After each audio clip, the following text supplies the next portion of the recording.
হাট বাড়া, যত দিন যাচ্ছে কাজের তত পুঙ্গা মারা হয়ে যাচ্ছে। চারিপাশে এত খোঁজার পরেও একটা মনের মতন কাজ পাচ্ছি না। এইভাবে কি ভবিষ্যতে বাল করে দাঁড়াবো নাকি? আচ্ছা পল্টুদা, আমরা যদি সবাই মিলে একটা ব্যবসা খুলি তাহলে কেমন হয়? লেওরা ব্যবসাটার নাম রাখবো আমরা কজন। তা কিসের ব্যবসা করবি শুনি? দেহ ব্যবসা?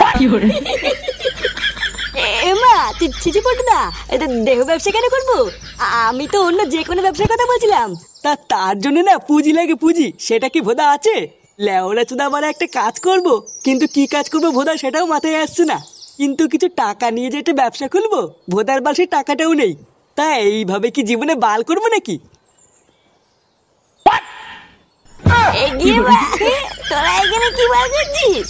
বাড়ার বালগুলো বাড়িতে গিয়ে তোদের কোনো কাজ নেই নাকি? গায়ে মার এগুলো সারাদিন এখানে বসে বসে শুধু বাল ছেড়ে। যা যা বাড়ি যা, বাড়া আমি একটু শোবো। কিরে পল্টু, বাড়া আমরা এদিকে সবাই ভবিষ্যতে চিন্তা করে মরে যাচ্ছি, আর এই চুদির ভাইটা তো দেখছি দিব্যি সাটা পুরে মাল খেয়ে ঘুরে বেড়াচ্ছে। লেওরার বাল আমিও তো তাই দেখছি। কিরে বা, তোরা কি গেলি নাকি? নাকি সেটাই বোতল ভরে দেবো? পল্টুদা, আমার মনে হচ্ছে আমাদের এখন বাড়ি চলে যাওয়াই ভালো, বুঝলা? না হলেই মাথা চুদের কথা বলা যায় না, যদি বোতল টোতল গায়ে ছুড়ে মারে। হ্যাঁ রে পল্টু, আমরা এখন বাড়ি যাই, চল। হ্যাঁ, ওটাই বরং ভালো হবে। এদের চল চল।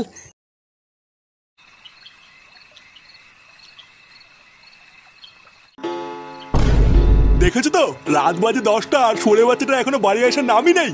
তা এইভাবে আর কতদিন চলবে শুনি? লেওরা বাড়ির ছেলেরা একটু বয়স হলে বুঝতে শেখে, আর এই শান্তির ছেলেটা যত বয়স হচ্ছে তত আমার হাড় মাংস জ্বালিয়ে খাচ্ছে। এই সব কিছু হচ্ছে তোমার জন্য, বুঝলে তো? তোমার আজকে পেঁপে আজকে এতবার বেড়েছে। এই দেখো, একদম উল্টো পাল্টা কথা বলবে না কিন্তু। তুমি এবার কেমন বাপ হয়েছো? ছেলেকে একটু শাসন করতে পারো না? সবসময় আমার নামে দোষ দাও কেন? নিজের মারানোর ক্ষমতা নেই, শুধু আমার নামেই দোষ। কি হয়েছে, কিছু বললে? না না, তোমাকে আর কি বলবো।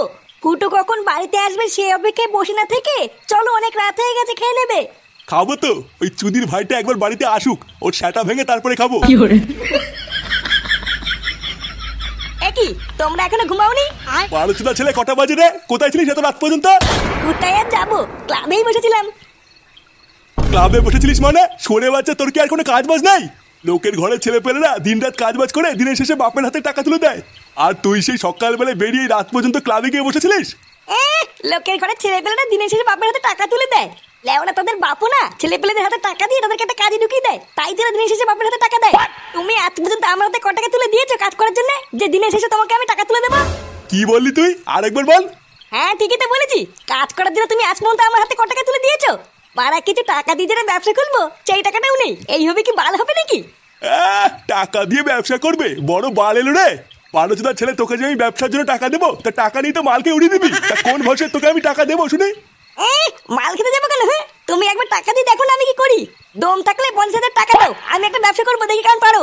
আচ্ছা যা, আমি যে ভাবি হোক কালকের মধ্যে থেকে 50,000 টাকা জোগাড় করে দেবো। তারপর আমিও দেখবো দিনের শেষে তুই কি বাল করে আমার হাতে টাকা তুলে দিস। কি বলছি কি? তুমি আমাকে 50,000 টাকা দেবে? হ্যাঁ গো, তুমি এসব কি বলছো? তোমার মাথা ঠিক আছে তো? 50,000 টাকা তুমি অত টাকা কোথা থেকে পাবে? অত তোমার জানা লাগবে না, একবার যখন বলেছি দেবো তখন ঠিক জোগাড় করে দেবো। তারপর আমিও দেখবো কাজ করে আমার হাতে ক টাকা তুলে দেয়।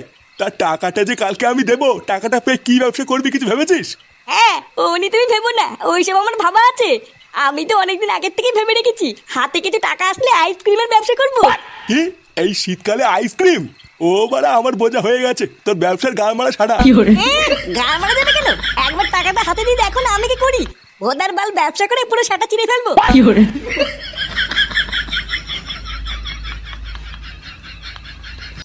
এইসব কি বলছিস রে ফুটো? তোর বাবা তোকে ব্যবসা করার জন্য 50,000 টাকা দিয়েছে? আরে হ্যাঁ রে মারা, হ্যাঁ, তা নাই তোর কি বলছি। আর শুধু তাই না, আমি ব্যবসা করার জন্য নতুন একটা দোকান ভাড়া নিয়েছি।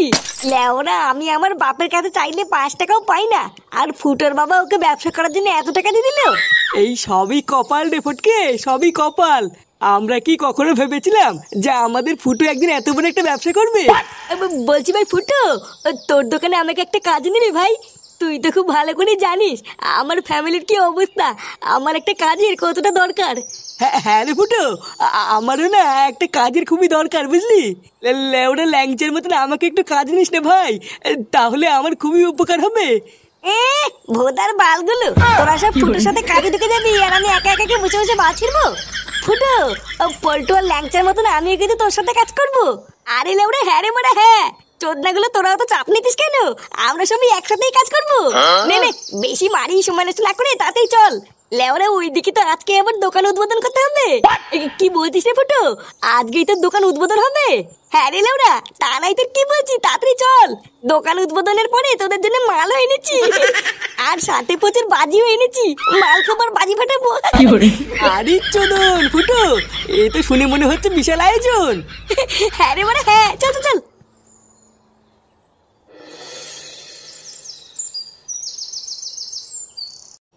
ওম সর্বভূতে ধনন্তরি কাপালিনী সর্বধারী হিং ক্রিং স্বাহা চণ্ডালু চণ্ডাল কালিকায় ব্যবসায় কর্মারায় ছট। ওম শান্তি শান্তি হে। নাও ফুটো বাবা, তোমার দোকানের পুজো সম্পূর্ণ হয়েছে। আমার আশীর্বাদ রইলো, তোমার ব্যবসায় আর কোনো বাধাই আসবে না। মন প্রাণ দিয়ে ব্যবসাটা করবে আর অনেক বড় হবে, ঠিক আছে? বলছি গুরুদেব, আমার ব্যবসাটা অনেক বড় হবে তো? হ্যাঁ আরে হ্যাঁ গো ফুটু বাবা, আমি তো বললাম তোমার ব্যবসা পুরো ফুলে ফেপে উঠবে। এই নারকেলটাকে দোকানের এক কোনায় রেখে দেবে আর রোজ ধূপ ধুনা দেবে, ঠিক আছে? আর তাহলেই দেখবে তোমার দোকানে পুরো খরিদ্দারের লাইন পড়ে যাবে। বাবা, পুজো তো হয়ে গেছে, তাহলে এবার আমি বাজি ফাটাবো। আরে হ্যাঁ রে মানে হ্যাঁ, যা যা যা, বাজি ফাটিয়ে পুরো গাড় মেরে দেখি।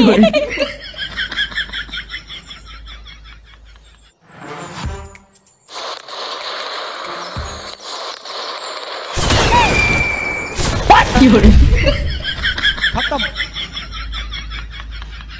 Bye bye, tata, goodbye, गया।